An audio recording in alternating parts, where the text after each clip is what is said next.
The most famous bicycle race in the world is a Tour de France, and every day avid cyclists pedal their way along roadsides and up and down mountain trails, enjoying the thrills and zen of bicycling. Hi, I'm Frank Pettiflew from Ultrasonics, here to talk about ultrasonics and bicycle maintenance. Bicycle repair facilities everywhere are working through a constant stream of bicycles, getting them back into peak operating condition for their clients, whether they be the occasional bike rider or the avid cyclist.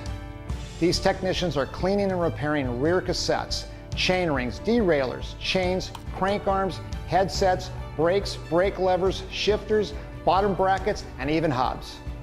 The absolute best way to accomplish the task is an ultrasonic washer. The old tried and true method has always been brake cleaner or other toxic sprays and manual hand cleaning with brushes and rags.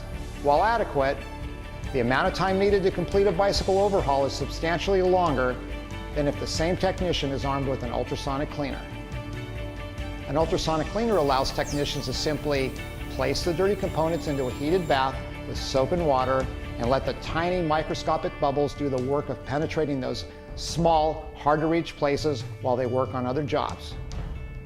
So if you're looking to increase repair revenue, save money, and turn your clients' pride and joy back to them the quickest way possible, look no further than Ultrasonics. We make your journey to cleaner parts easy.